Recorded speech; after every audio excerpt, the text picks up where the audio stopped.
السلام عليكم ورحمة الله متابعينا الأعزاء، متابعي قناة دعم مدرسي الأوفياء. شكرا لكم على المتابعة ديالكم، واعتذر للناس اللي مكنقدرش نجاوبهم كل واحد بوحدو، ولكن كنحاول نلبي الطلبات ديالكم اللي كنلقاها في لي كومونتير. اليوم عندنا واحد المراقبة ولا كونترول بالنسبة للمادة ديال اس في تي علوم الحياة والأرض بالنسبة للأولى إعدادي كالعادة. اذا البي دي اف غتلقاوه اسفل الفيديو، غتلقاو كذلك الرابط اللي فيه جميع الدروس والفروض والسلاسل ديال التمارين اللي درناهم سواء في الرياضيات اولا في الفيزياء والسيونس. هذا اول فرض كنحطو معكم، ومازال عندي فروض اخرين وسلاسل ديال التمارين الى لحقت ان شاء الله نحطهم لكم الى كتاب وكفانا الوقت.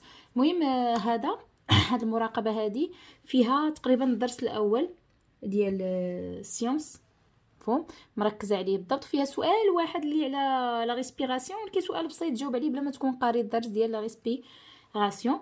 وكذلك غتلقاو الرقم ديال الواتساب اللي بغى يتواصل معنا للانضمام الى جروب الواتساب الخاص. اذا غادي نبداو على بركه الله. كوشي لي بون ريبونس، اذا غادي نديروا علامه في الاجوبه الصحيحه. اذا غنقراو les êtres vivants sont répartis au hasard dans un milieu naturel، يعني الكائنات الحيه يعني موزعه au hasard، يعني بشكل عشوائي، يعني عن طريق الصدفه dans un milieu naturel، في واحد الوسط اللي هو طبيعي. لا، الحيوانات ما موزعينش عشوائيا. علاش؟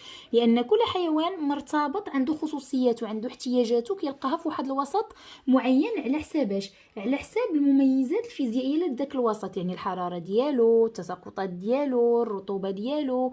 هادو هما الاشياء اللي كيتعلق بهم الكائن الحي يعني في الوسط ديالو. كل كائن كيقلب على الوسط المناسب ليه. فكنقولوا يعني les êtres vivants ne sont pas répartis au hasard. Leur répartition dépend، تتعلق dépend de la dépend des caractéristiques المميزات physiques الفيزيائية des milieux. إذن leur répartition dépend des caractéristiques physiques du milieu، يعني المميزات الفيزيائية اللي كنقصدوا بها لا température درجة الحرارة، l'humidité يعني الرطوبة. chaque être vivant occupe un milieu، يعني كل حيوان كيشد واحد الميليو كي كوريسبون، اللي كيناسب شنو؟ سي اكزيجونس، يعني اللي كيناسب المتطلبات ديالو. اذا هنا سي فو. بوندون لا ريسبيراسيون، هذا هو السؤال الوحيد اللي قلت لكم غيكون هنايا. بوندون لا ريسبيراسيون، خلال التنفس، لير انسبيري اي ريش اون دي اوكسيجين، يعني الهواء المستنشق غني باكسيد بثنائي الاكسجين. اذا سي فغي. لو ميكروسكوب اوبتيك est un moyen d'observation des micro-organismes، يعني الميكروسكوب راك شفتوا الدور ديالو كيخلينا نشوفوا هاد لي ميكرو-organismes. L'environnement est formé par des composants vivants et non vivants، يعني les milieux naturels ou l'environnement est formé de composants vivants et non vivants. C'est vrai, les composants vivants ce sont les êtres vivants اللي فيهم la faune et la flore، يعني الحيوانات والنباتات. و لي نون فيفون يعني لي كومبوزون، يعني داكشي اللي شفتو مينيرال و يعني لو لير لو سول. اذا في دي كومبوزون فيفون et non vivant. Pardon. إذا on passe à l'exercice 2.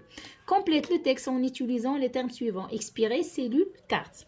Expirer يعني المصفر أو الهواء اللي كيخرج يعني pendant la respiration. Cellule خلية. Carte اللي هي الخريطة.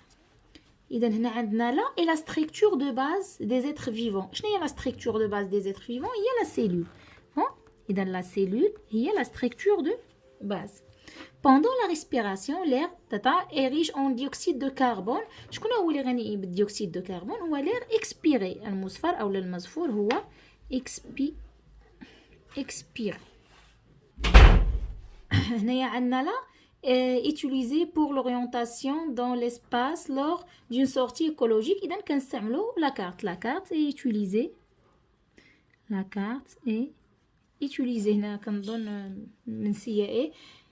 Pour l'orientation dans l'espace lors d'une sortie écologique. Idem, on passe à la troisième question. Relie par une flèche chaque élément dans le groupe 1 avec l'élément qui lui convient dans le groupe 2. Groupe 1 qui a la flore, qui a appareil de Berlez, littoral, faune, paramécie. إذا هادو شفتوهم، وهذا سؤال باش سهل ولا راه يعني ماشي القرايه صعابات، ولكن الاساتذه راه ولاو كيسهلوا عليكم لواحد الدرجه اللي ولاو كيديروا لكم غير صيل بخط. اما نورمالمون فروض اخرين كاين خاصك تعطي لا ديفينيسيون ديال كل وحده بوحدها.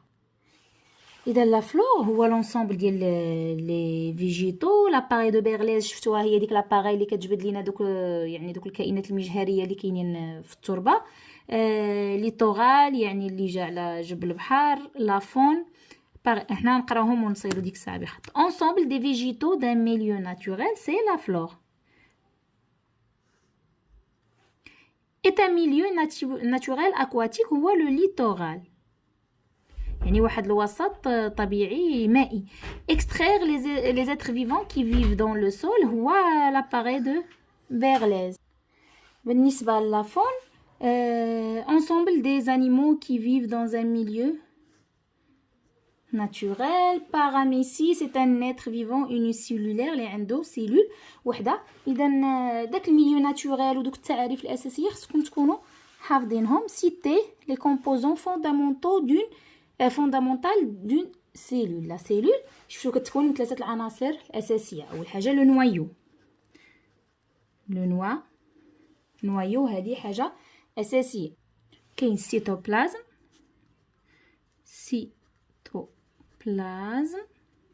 وعندك لو ممبران سيتوبلازميك.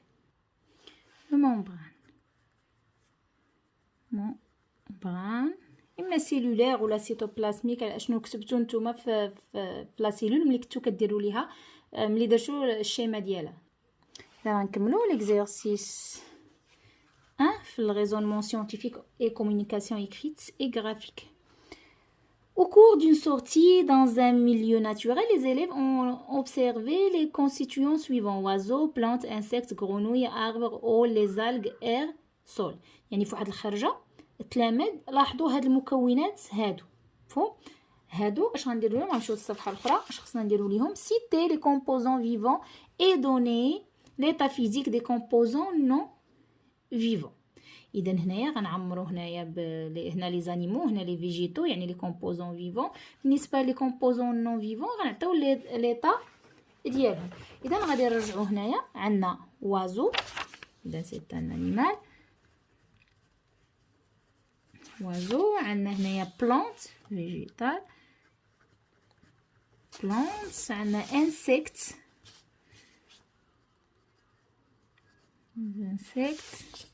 عندنا grenouille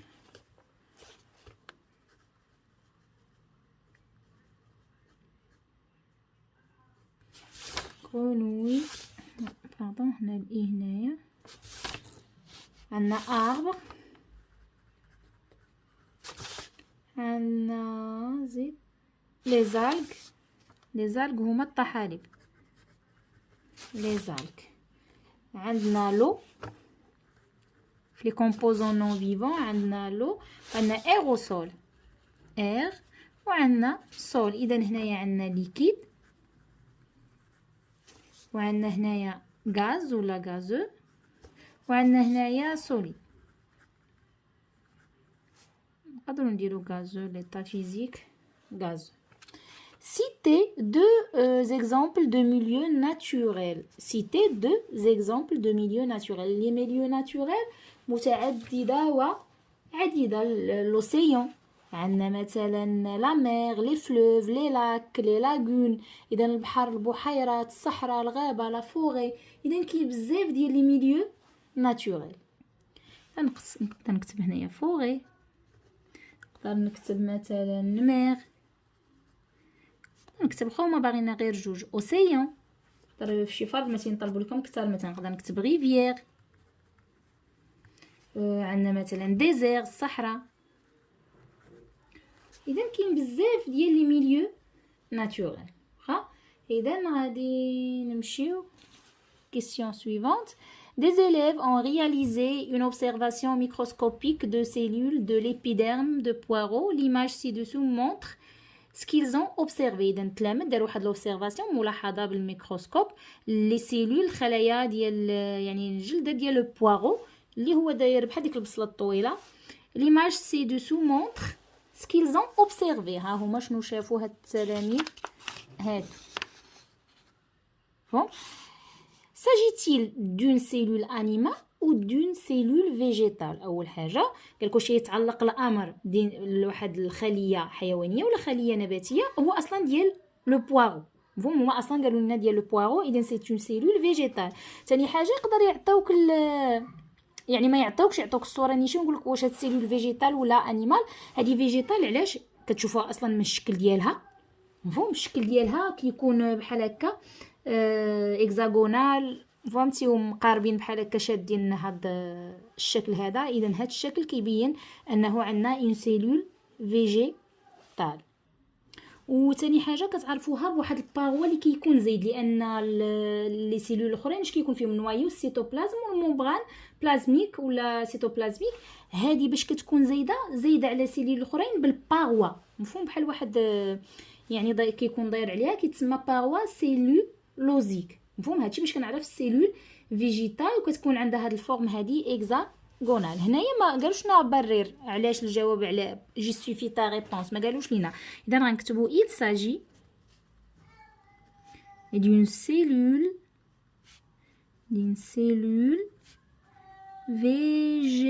végétale.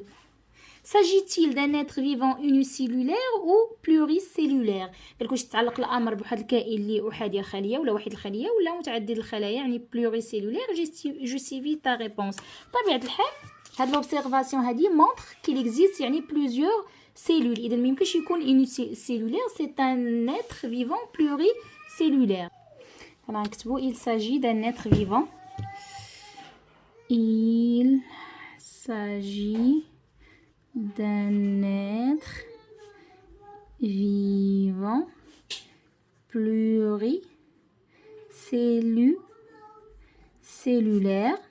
On va justifier notre réponse car ou là parce que car l'observation هاد الملاحظة هادي l'observation montre l'existence يعني وجود l'existence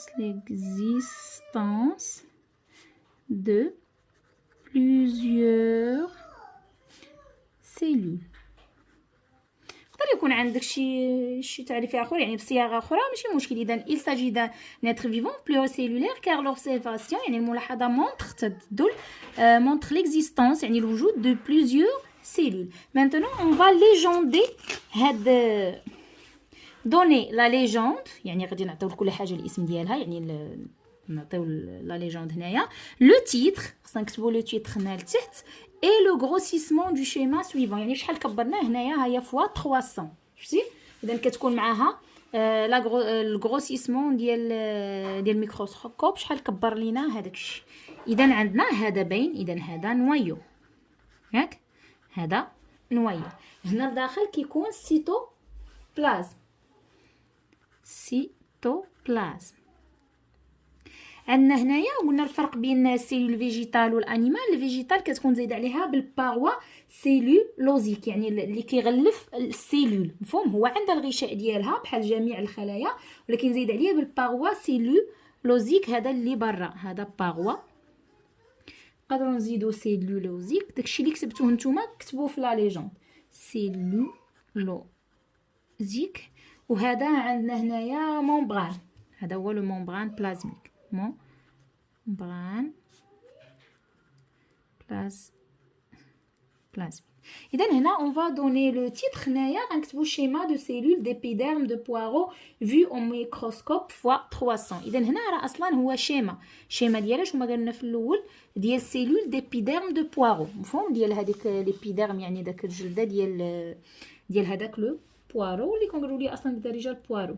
اذا شيما دو سيلول داو من هنا ما علينا، شيما دو سيلول دو نديروها بالبلوريال لان راه بلوريسيلولير ديبيديرم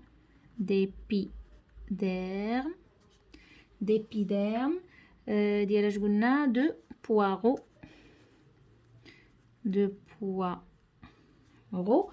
مالو فيو يعني اللي شفناهم هنا فيو بالاو اس لان اون سيلول او بلوريال او ميكروسكوب وندير ليه الغروسيسمون ديالو فوا 300. اذا نتلاقاو ان شاء الله اما مع فروض اخرى او لا مع سلسله اللي فيها بزاف ديال التمارين، وانا كنفضلها وقيلا غنسبق عليكم هي الاولى يعني غتكون احسن من الفروض. اذا الى اللقاء. مع مراقبة أخرى.